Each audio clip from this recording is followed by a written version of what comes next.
Estas duras imágenes conmocionaron las redes sociales. Una niña intenta reanimar a su madre inconsciente producto de una sobredosis de heroína en Massachusetts, Estados Unidos.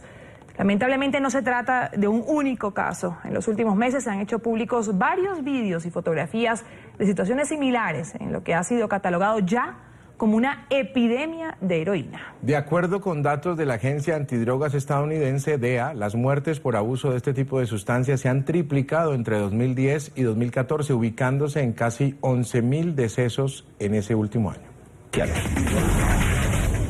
Miembros de la comunidad de East Liverpool, en Ohio, usaron esta fotografía para alertar a los vecinos de la zona sobre los peligros de la heroína. La imagen retrataba a los padres de un niño de 4 años que se desmayaron dentro de su vehículo por sobredosis de la sustancia. Lo más alarmante fue que su hijo observó todo el incidente.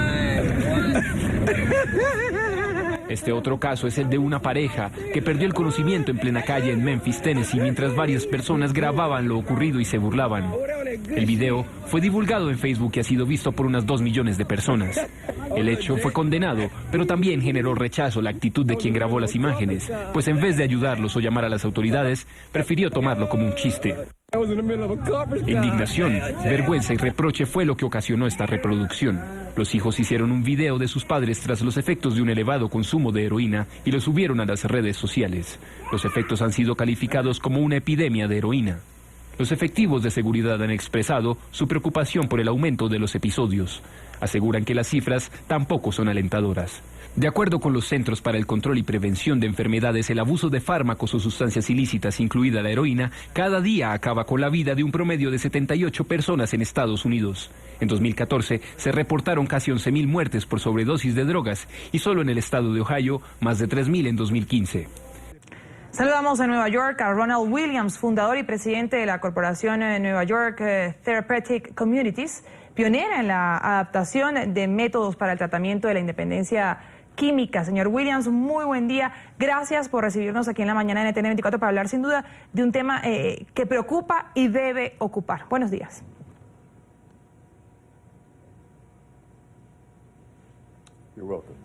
Comenzar, uno comienza a ver, señor Williams, estas imágenes y uno se pregunta por qué se está presentando esto, y la duda también despierta en ¿esto ya pasaba antes, solo que no nos enterábamos? ¿O es algo que está pasando, que es algo nuevo que ustedes están comenzando a sentir?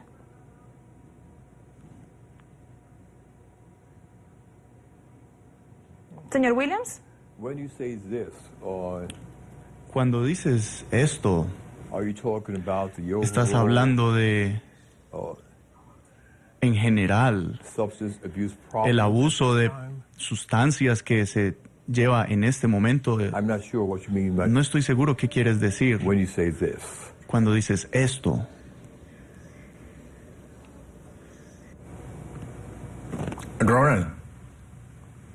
Ronald, sí, la siguiente pregunta se la quiero formular en el siguiente sentido. ¿Se puede hablar realmente de una epidemia de heroína en Estados Unidos?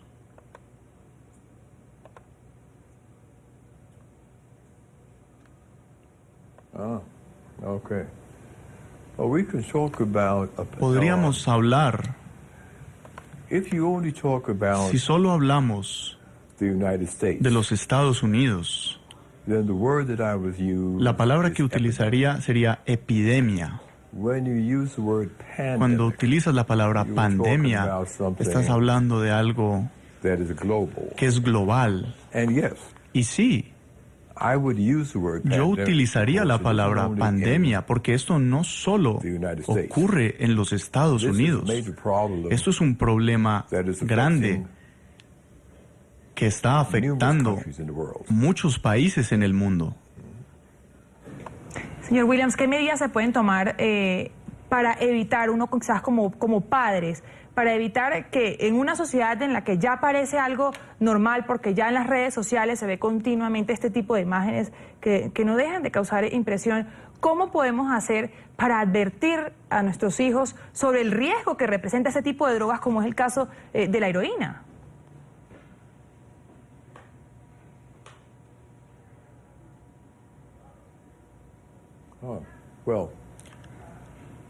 Bueno, tenemos esfuerzos preventivos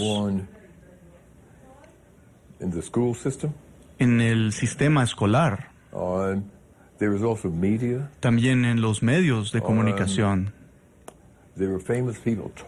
Hay personas famosas hablando sobre este tema y hay mucha conciencia alrededor del tema. Uno de los problemas que tenemos, sin embargo, es que esto no es un problema nuevo. El abuso de sustancias ha ocurrido ya por muchos años, décadas. Yo entré en este campo en los 1960s y en ese tiempo había una epidemia severa de heroína en los Estados Unidos. De hecho, se centró en las ciudades más grandes principalmente, New York, Chicago, etcétera. Y era masiva, y especialmente en Nueva York. Esta epidemia siguió desde los 60s hasta los 70s y solo comenzó a disminuir un poco a mitad de los 70s. Se disminuyó, pero nunca se fue en realidad. Siempre ha habido un problema con la heroína. Y siempre ha habido un problema con el abuso de las sustancias. Y es un problema consistente. Ahora, yo creo que el problema, o uno de los problemas, es que no siempre estamos enfocados en el problema de la adicción a la heroína.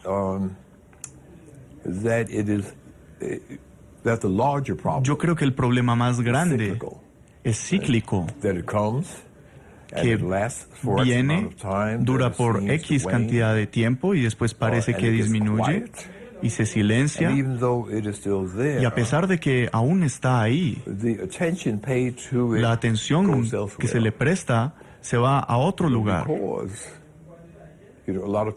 Y debido a que muchas veces la droga de preferencia cambia, creo que una razón por la cual es cíclico es porque es generacional.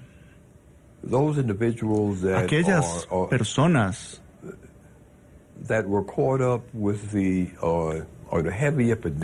que estuvieron en la epidemia pesada de los 60s, sus familias, sus hijos, sus familiares cercanos, seres queridos, fueron testigos de la devastación que ocurrió.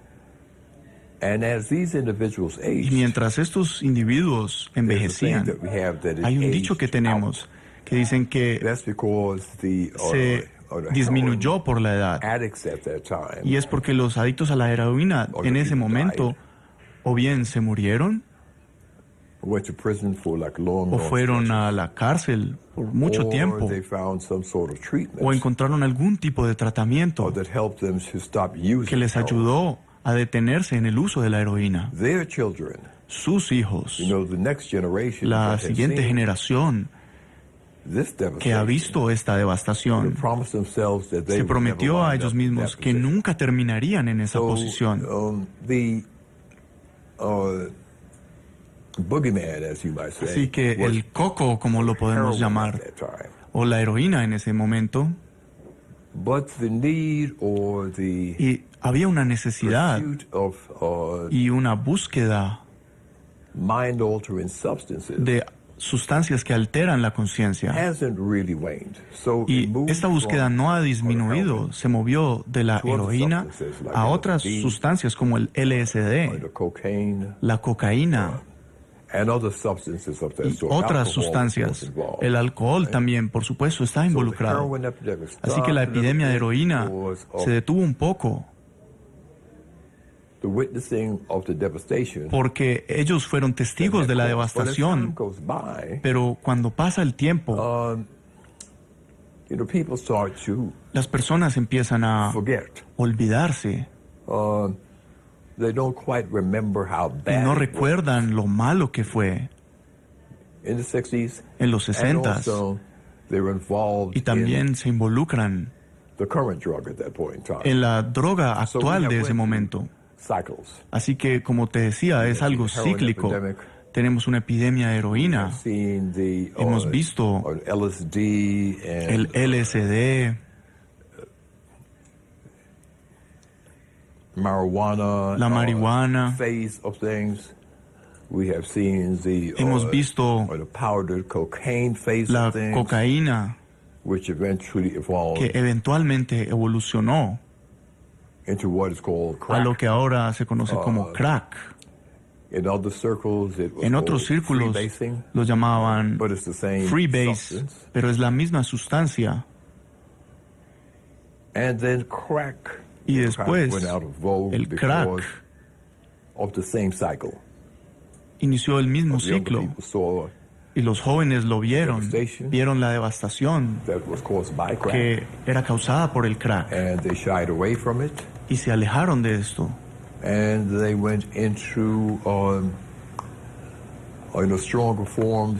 Y después hubo reformas fuertes en relación a la marihuana. Y drogas que ahora son químicas, que utilizamos en las discotecas, etc. Así que se ha convertido en otra fase de este problema, en donde estamos ahora.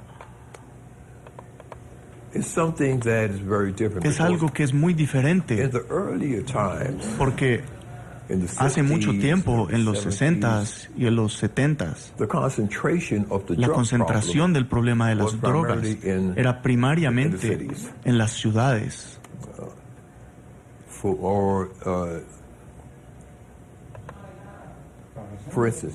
Por ejemplo, Nueva York. Teníamos 3 barrios que eran notorios en ese momento: el Bronx, Harlem y Brooklyn.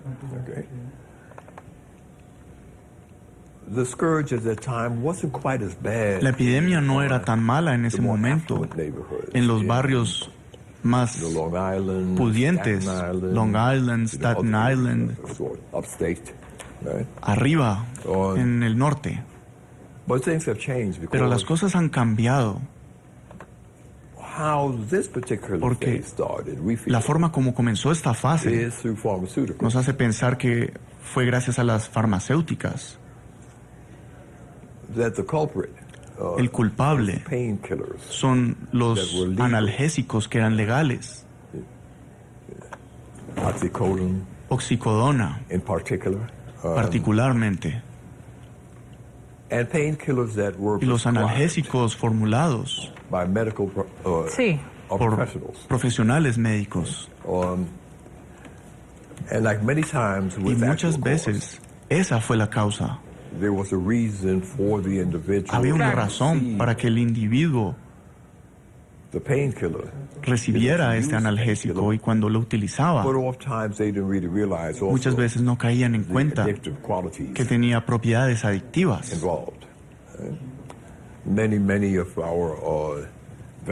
Muchos de nuestros veteranos de la guerra, soldados que regresaron de Afganistán y desde Vietnam, y que habían sido heridos, regresaron ya adictos a los analgésicos. Y se convirtió muy popular en el campo médico recetar analgésicos muy potentes. Y por supuesto, esto era apoyado por las empresas farmacéuticas, por supuesto. Así que ellos hicieron muy buen dinero. Claro, sin duda. Y aún están haciendo mucho dinero a través de estas drogas. Y esto fue visto como algo legal, y algo que no era subterráneo o clandestino como la heroína y la cocaína. Pero los problemas que surgieron, algunos de los individuos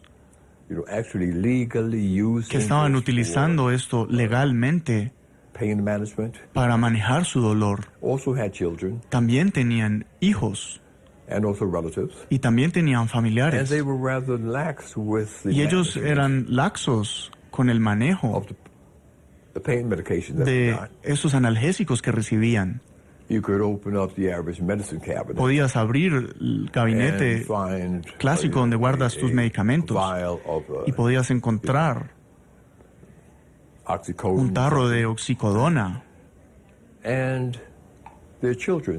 Y sus hijos empezaron utilizándolas. Se tomaban un par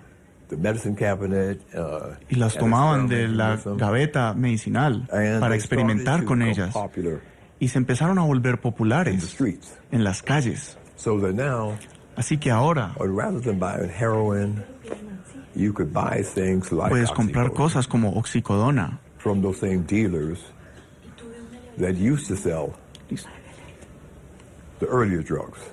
y eso reemplazó a las drogas más tempranas. La oxicodona y otras drogas similares eran extremadamente poderosas y eran extremadamente adictivas. Y se convirtió en algo muy popular. Las diferencias involucradas eran que no era un fenómeno de los barrios deprimidos, o no solo era en el sur, en el Bronx, en Harlem, en Brooklyn. Esto se esparció a otras áreas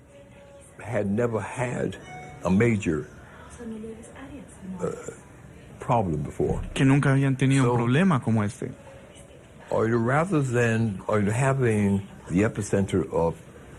En vez de tener un epicentro de este problema en particular en Harlem o en Brooklyn, Yes. Mr. Williams. sí, señor Williams. Yes. No, it's because of the time here in the show. Es para explicarle que el tiempo aquí en el programa, pues el tiempo en la televisión, lamentándolo mucho, siempre es muy corto. Sin embargo, le agradecemos muchísimo su participación aquí en la mañana de NTN 24. Él es fundador y presidente de la corporación Nueva York Therapeutic Communities, pionera en la adaptación de métodos para el tratamiento de la dependencia química. Un buen día.